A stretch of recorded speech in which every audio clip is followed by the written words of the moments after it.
So hello guys, welcome back to हॉरी India.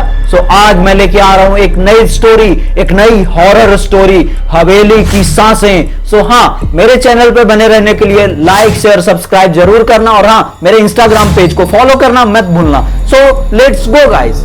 कभी कभी कुछ दरवाजे इसलिए बंद नहीं होते कि कोई बाहर ना आ जाए, बल्कि इसलिए बंद होते हैं कि वो बाहर ना आ सके। फतेहपुर गांव को हमेशा एक शांति का प्रतीक माना जाता था। खेतों की मेड़ों पर हवा लहराती थी, शाम को लोग चौपाल पर बैठते और रात को कुत्ते के भौंकने के अलावा गांव कभी नहीं कांपा था। लेकिन गांव के बीचों बीच एक जगह थी जो बाकी गांव से बिल्कुल अलग थी। वो थी ठाकुर रघुवीर सिंह की हवेली। लोहे का जंग लगा फाटक, सूखे पत्तों से ढका आंगन और हवेली की दीवारों पर गहरी दरारें। लोग कहते थे उस हवेली में कोई नहीं रहता, पर हवेली अकेली नहीं थी। उससे ज्यादा डरावनी चीज थी हवेली का एक ऊपर वाला कमरा, जिसे सब बंद कोठरी के नाम से जानते थे। उस कोठरी का दरवाजा पिछले 32 सालों से कभी नहीं खुला था। और सबसे अजीब बात, कोई भी यहां नहीं बता पाता था कि वो दरवाजा बंद क्यों है और किसने किया है।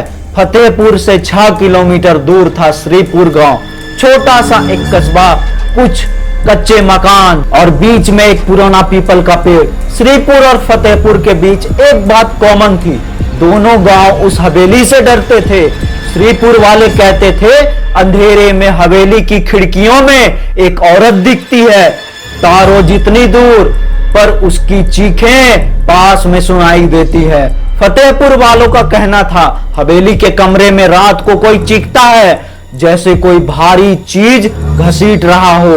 और हाँ, पर हवेली का डर एक जैसा था। इस कहानी का मुख्य किरदार अर्जुन है।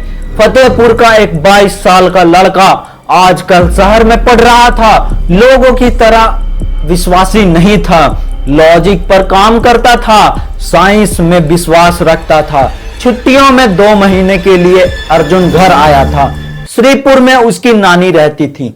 दोनों गांवों के बीच वो हमेशा आता जाता रहता था और अर्जुन को हवेली की कहानियां हमेशा मजाक लगती थी। वो अक्सर दोस्तों से कहता था, अरे यार, ये सब दादी नानी वाली बातें हैं।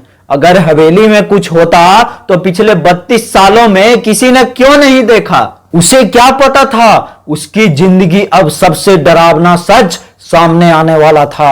अब उसी हवेली में खुद उसका इंतजार कर रही थी।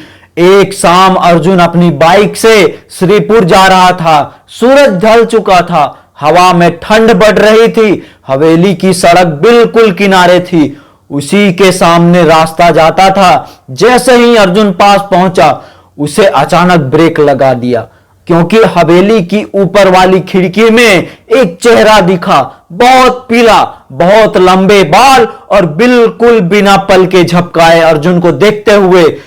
चेहरे पर कोई भाव ही नहीं थे, बस खाली ठंडी आंखें। अर्जुन का दिल एक पल को रुक गया। उसने पीछे मुड़कर देखा, खिड़की खाली थी। उसे लगा शायद भ्रम हुआ है। वो फिर बाइक चलाना शुरू करने ही वाला था कि हवा के झोंके में खिड़की की जंग लगी हुई दीवारें और जाली हिलने लगी और अंदर से हवा नहीं, एक फुसफुसाहट आई। अर्जुन का पूरा शरीर सिहर गया। उसका नाम ले रहा था कोई। उसका गला एकदम से सूख गया। वो बिना पीछे देखे सीधे श्रीपुर भाग गया। घर पहुंचते ही नानी ने उसे देखते हुए कहा, आज तू हवेली के पास आया था ना? अर्जुन चौंक गया। हाँ, पर आपको कैसे पता? नानी की आवाज भारी हो गई। कौन सा चेहरा नानी? नानी ने गहरी सांसें ली। वही जो 30 साल पहले हवेली में बंद कोठरी में मरा था और आज भी वही इंतजार कर रहा है कि कोई दरवाजा खोले। अर्जुन शून्य रह गया। कौन मरा था? कौन मरा था उस कमरे में? नानी धीरे से बोली, तेरे दादा का बड़ा भाई बलवंत सिंह, जिसकी लाश कभी नहीं मिली। कमरे में सन्नाटा फैल गया। उस रात अर्जुन सो नहीं पाया। इतिहास खुद उसके चेहरे पे आ रही थी। सुबह होते ही वो नानी से पूरी कहानी सुनने बैठ गया। नानी बोली, हवेली में जो कोठरी बंद है उस कमरे में आखिरी बार बलवंत को देखा गया था। वो चिल्लाया था, दरवाजा बंद हो गया था और फिर उसकी सांसें और चीखें हमेशा के लिए गायब हो गई। अर्जुन घबरा गया, पर कमरा खोला क्यों नहीं? नानी बोली, दरवाजा बाहर से बंद नहीं हुआ था बेटा, उसे किसी अंदर ने बंद किया था, अंदर से हुआ था वो बंद। अर्जुन सिहर गया, तो अंदर कौन था? नानी का चेहरा पीला पड़ गया। वो कहते हैं ऊपर वाली कोठरी में एक औरत रहती थी, ठाकुर की पहली पत्नी रत्ना देवी, जो प्रसव के समय मर गई थी। लोगों का मानना है उसकी रूह उस कमरे में आज तक घूमती है। अर्जुन अंधविश्वासी था, तो क्या बलवंत को उसी रूह ने मारा था? नानी ने बस एक बात कही, जिसका कमरा बंद कर दिया जाए वो कभी बाहर नहीं निकलता, पर जिसका दर्द बंद कर दिया जाए वो हमेशा बाहर आती है। अर्जुन अब डर और जिज्ञासा दोनों में था।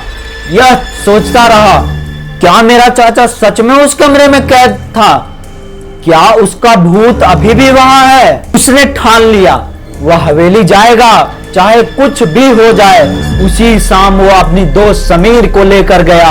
हवेली पहुंचा तो दरवाजा तो हमेशा की तरह जंग लगा ही था, पर खुला हुआ था। दूर से ही हवेली की दीवारें मानो सांस ले रही थी। समीर ने डरते हुए कहा, यार पागल मत हो, चल अब वापस चलते हैं, रात होने ही वाली है, तो पता है गांव वाले क्या कहेंगे? अर्जुन ने कहा, मुझे मेरे चाचा की सच्चाई जाननी है। दोनों अंदर कमरे तक पहुंचे। हवेली का फर्श जैसे जिंदा हो उठा। कहीं दूर से चूड़ियों की आवाज आई, कोई झूला झूलाने लगा। कमरा ठंड से भर गया। अर्जुन ने ऊपर की तरफ देखा, सीढ़ियों के ऊपर वही खिड़की जहां से उसे चेहरा दिख रहा था। समीर कांप गया, यही खिड़की है ना? अर्जुन ने धीरे से चिल्लाते हुए बोला और आगे बढ़ा। जैसे ही दोनों सीढ़ियों पर पहुंचे, ऊपर वाले कमरे से किसी चीज के जमीन पर घिसटने की आवाजें आने लगी, धीरे धीरे जैसे कोई भारी चीज खींच रहा हो। और फिर पहली बार बंद कोठरी से एक आवाज आई। अर्जुन और समीर ऊपर पहुंचे। उसके सामने था वही दरवाजा, बंद कोठरी। दरवाजे पर मोटी परत जम चुकी थी, एक पर एक ताजा खरोच भरी हुई थी, जैसे किसी ने अंदर से अपने नाखूनों से खरोचा हो। समीर डर गया, पीछे हट गया। अर्जुन अर्जुन वापस चल, अर्जुन ने कांपते हुए कहा। हाथ दरवाजे पर रखा और तभी दरवाजा अपने आप कंपन करने लगा।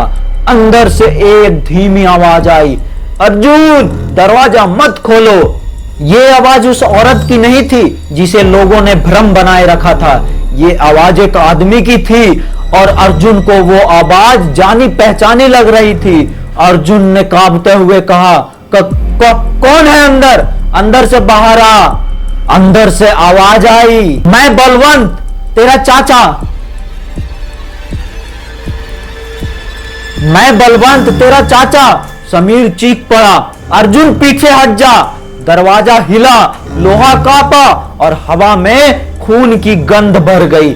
और अगले ही पल अंदर से एक भयानक थप्पड़ जैसा झटका लगा और दरवाजे की कीलें हिलने लगी, जैसे अंदर से कोई दानव बंद हो और अब दरवाजा तोड़ने ही वाला हो।